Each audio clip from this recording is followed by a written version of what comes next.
Episode 6.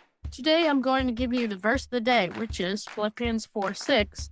Then MJ is going to give you a nice recap of last episode.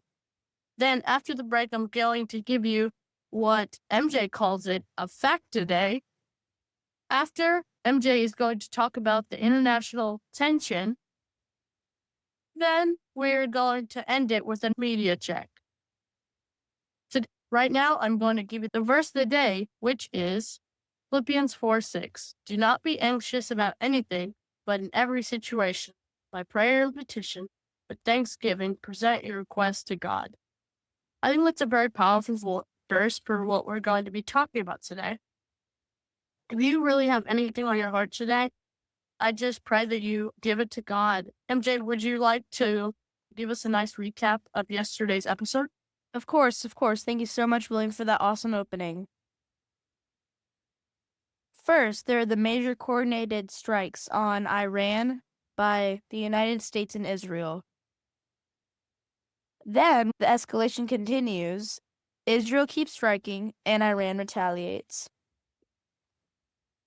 Then we find out that Iran's supreme leader is killed, but don't get too excited because Iran is the kind of country that when one leader is killed, they get replaced with another.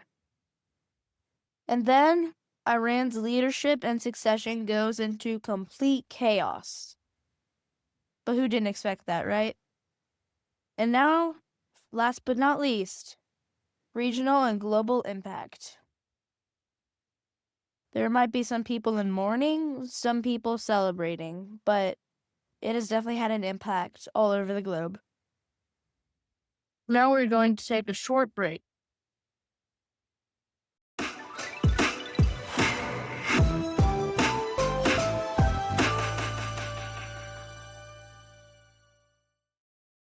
To TNT, episode 6. Just after the break, I'm going to give you what MJ calls it a fact today. Your first fact is the USA has sunk 9 Iranian ships. Guys, that's a lot. A young woman named Destiny Littleton was supposed to be on a flight back from Israel to the USA on Tuesday. That plan went up in smoke. So now she is in her bomb shelters in Jerusalem.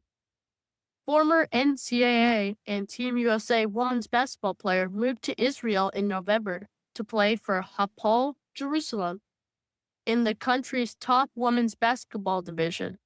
She said she had an amazing experience before Saturday. But now, she said if she had the chance to do it all over again, she would not have come to Israel. Yeah, I can 100% understand why she would think that. I'm going to talk to you guys now about international tension. So, basically, what international tension is, we're talking about serious conflict or strain between countries, politically, militarily, or economically. That hasn't become a full-blown world war, but it could grow if it escalates. Now, some people could definitely wonder why things like that happen. There are 3 main reasons why that could happen. Reason 1, power. Countries want to influence their people, security, or control in their region. Reason 2, security. If one country feels threatened, it prepares militarily, which can take over their country and make other countries feel threatened too. And reason 3. When one country is attacked, its allies may step in. International tension spreads when alliances are involved. One conflict can quickly involve multiple countries. Right now, to use this as an example, tension is rising because Israel and Iran are direct adversaries.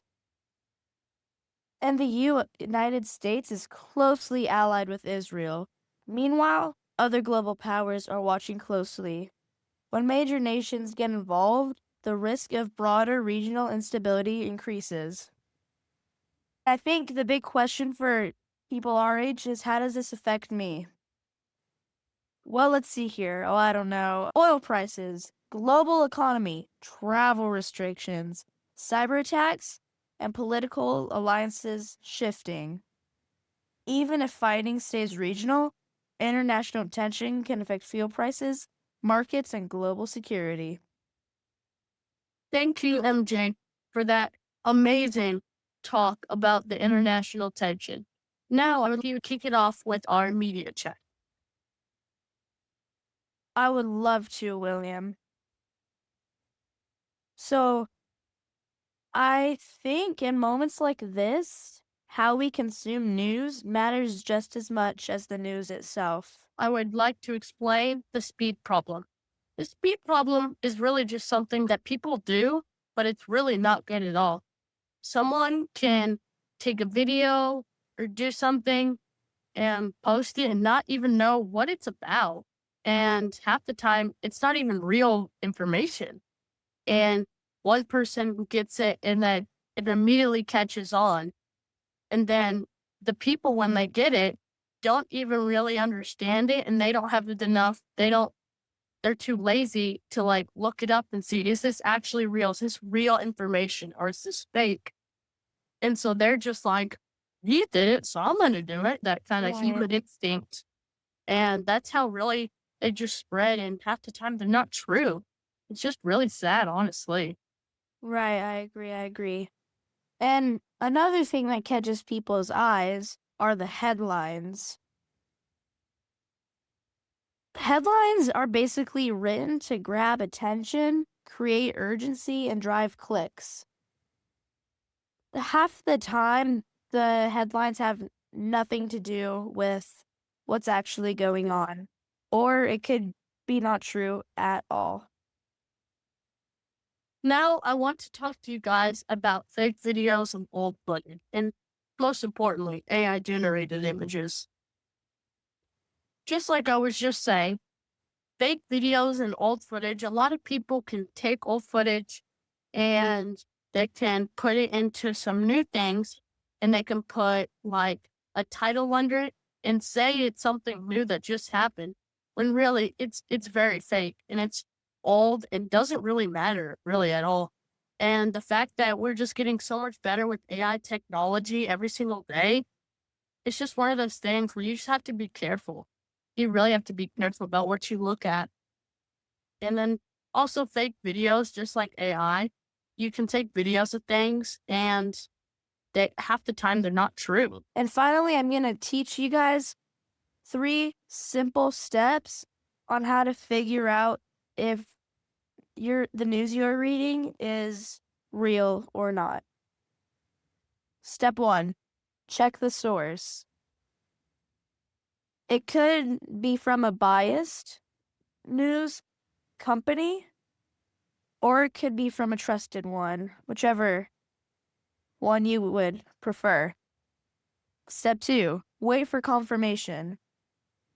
There could be assumptions from what you're hearing. And step 3, avoid sharing unverified content.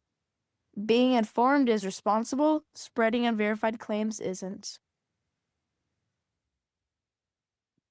Yes, thank you so much for that, MJ. And now we're just going to close. Make sure to like and subscribe. Also, MJ, I heard that you made us a new email. Would you like to tell me? If you guys would love to contact us, talk to us at contact.tntpodcast.com@gmail.com. That's contact.tntpodcast.com@gmail.com. Yes, thank you so much. And everybody have a God bless day. Bye.